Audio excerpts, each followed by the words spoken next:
In the wake of a pandemic that fostered a flourishing remote work economy, New York, like other cities across the country, has a problem: not enough housing and too many empty offices. We're looking at an 18% vacancy rate in office buildings in Manhattan.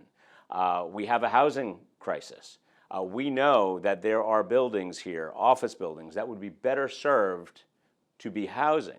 City Planning Director Dan Garodnick is hoping to help make that happen. Private developers have long sought to refurbish commercial spaces for residential use, with some 50 developers undertaking the journey over the past decade. This 24-story commercial building in Lower Manhattan is one such project, purchased by the Van Barton Group in 2014. We'll have a grand staircase, circular staircase. Joey Chaleli, the managing director of Van Barton, said the plans were originally to upgrade the office space. As the pandemic hit, it made us really reevaluate our office spaces, and in particular this one.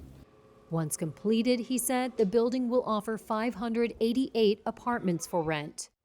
But it's a project that's hard to replicate. There are very few buildings that are able to actually take advantage of this opportunity. That's because the current policies in New York City make these projects difficult, limiting the buildings that can be converted based on when they were built and what neighborhood they're in.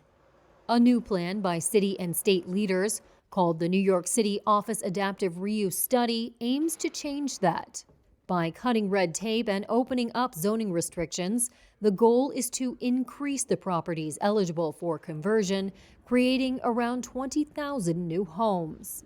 By expanding the eligibility, changing the date of construction from 1961 to 1990, expanding the geography of where you can be eligible from Manhattan, central Manhattan, and areas in downtown Brooklyn, to citywide if you are in a mid to high density commercial area. Still, developers face a host of issues when repurposing commercial buildings that drive up the costs. Many modern office buildings don't have windows that open, for example, or the floor plans are just too deep for apartments. If the floor plate is too deep, and you won't be able to have proper light and air at the back end of that floor plate, there needs to be something done. And that's when a lot of this engineering comes into play, as well as on the architectural side and planning for these units. Despite these challenges, New York City Mayor Eric Adams and Governor Kathy Hochul are hoping their efforts to update the laws governing eligibility and plans to offer tax incentives might make the projects more attractive to developers. If the new policies pass, Garodnick estimates about 136 million square feet of office space would become eligible for conversion to homes.